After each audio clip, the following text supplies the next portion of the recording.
Kita lanjutkan perbincangan, Pak Said Didu. Kalau ada yang melihat surat dari Ibu Rini ini sebagai pemantik hubungan yang suka panas dingin nih antara Kementerian BUMN dengan Komisi 6. Kalau kita melihat sejarahnya pernah ada Pak Dahlan Iskan yang sempat bersih tegang, kemudian Pak Sugiharto. Apakah saat ini memang kita perlu memaknainya seperti itu? Saya bilang begini, saya berharap menteri dan birokrat jangan terbawa dinamika politik. Karena dinamika politik sebenarnya itu tidak perlu ditakuti, diikuti saja. Saya 6 tahun dengan Pak Arya Bima, dulu posisi partai beliau adalah oposisi. Tapi saya banyak sekali dibantu oleh PDIP kalau konsep saya bagus. Malah partai pemerintah terkaget-kaget. Jadi maksud saya, karena saya menganggap bahwa di anggota DPR itu banyak sekali yang rasional daripada yang tidak rasional. Tapi kalau di luar dalam hal politik, itu selalu, karena ini kan masalah politik. Tapi pada saat sudah substansi, maka semua fokus kepada substansi. Jadi kalau percaya saya, pada saat saya membahas substansi nanti, maka leburlah KMP dan KIH itu. Percaya saya, ini akan ada. Kalau menurut Anda, saat ini menteri harus datang atau tidak, Pak? Kalau menurut saya, dia harus sesuai dengan perintah presiden. Karena dia datang itu atas nama presiden loh. Jadi kalau presidennya menyatakan belum, jadi benar kata Pak Refrizal tadi. Saya sih berharap bahwa ini selesai dalam seminggu dan selesailah persoalan. Karena begini juga, saya memahami juga posisi presiden. Siapa tahu saya suruh datang, atau semakin mempersulit persoalan yang hampir selesai. Ya kan, jadi menurut saya, ya udahlah. Saya pikir bapak-bapak berdua ini orang paling dewasa dalam menghadapi ini. Sebenarnya di hatinya sama aja, Mbak, nggak ada itu. Itu kan hanya politik aja. Oke, Pak Refrizal, silakan. Jadi kalau di Komisi 6 itu tidak ada bicara politik gitu. Kita bicara merah putih. Bangsa negara kita bicara. Bukan koalisi merah putih. Dia lama nih di Komisi 6. Saya termasuk yang menyelamatkan aset negara banyak nih kita. Menyelamatkan BUMN kita sama di kita banyak.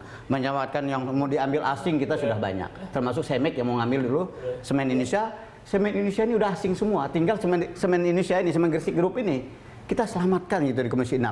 Nah ini saya kira kalau Komisi 6 itu mengundang, saya kira tidak ada nuansa politik. Yang kita ini adalah kita ingin bekerja untuk bangsa dan negara, saya kira. Ini yang kita ingin selamatkan adalah negara yang kita selamatkan. Makanya karena sikap Pak Jokowi juga abu-abu ya, Bu Rini membuat suratnya abu-abu juga. Nggak jelas juga. Kalau dia bilang dari presiden, nanti presidennya dipanggil oleh DPR gitu. Dia takut presiden jadi korban. Dia nggak, makanya dia abu-abu juga dia. Makanya harus di-clear. Jokowi ini melarang apa enggak gitu. Kalau bikin melarang dia harus terus terang, saya yang melarang. Ngomong nggak apa-apa di publik. Saya supaya DPR bisa panggil Jokowi. Ya, Jokowi sebagai presiden harus bicara. Saya yang melarang. Terus baru enak ngomongnya. Ini kan nggak jelas antara siapa yang melarang, siapa yang dilarang, saya nggak jelas. Dia menyatakan pimpinannya kan presiden. Apakah Jokowi yang melarang? Kita pengen tahu surat larangan Jokowi seperti apa gitu. Mas Arya Bima, closing statement. Saya kira tidak ada larangannya. Jangan dulu supaya jangan dulu ya, bukan jangan sama sekali. Tidak dilarang karena memang sebagai partai pengusung pemerintah kita melihat kalau warna suasana DPR ini seperti ini memang tidak bisa untuk rapat. Ya.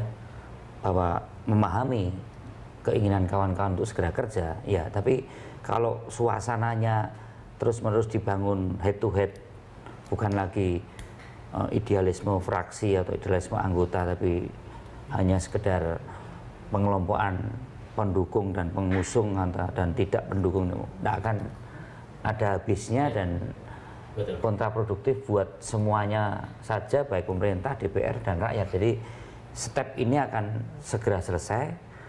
Surat Bu Rini atau surat Menteri BUMN yang mungkin himbauan dari Presiden bukan satu larangan, tapi merupakan salah satu step untuk tidak menjadi persoalan lagi. Dan itu segera selesai. Saya khawatir kalau ini dibiarkan, ini menjadi pemantik hubungan yang tidak baik ya dengan yang sudah baik ini. Harusnya ditambah baik oleh Pak Jokowi. Makanya dia harus bicara sesama lembaga negara yang ada dalam undang-undang itu kan sejajar antara DPR sama Presiden, sama MK, sama BPK, sama MA, kan sejajar. Dia harus bicara gitu. Ada rapat singkat saja Pak Said Didu. Singkat saja, saya harus problem saya. Jangan dia diamkan begini oleh Jokowi gitu. Justru saya ini, jadi kita bisa berasumsi kalau Bu Rini datang, ada yang berasumsi masalah selesai. Tapi ada juga berasumsi akan memperumit masalah. Karena seakan-akan Bu Rini sudah mengakui bahwa selesai masalahnya DPR. Jadi menurut saya udahlah. Saya sih berharap minggu depan selesai semua dan surat itu dicabut selesai. Oke, baik. Terima kasih Mas Arya, Pak Refrizal dan juga Pak Said Didu sudah hadir di Prime Time Talk saat ini. Dan pemirsa tetaplah bersama kami, sesaat lagi Prime Time Connect akan hadir.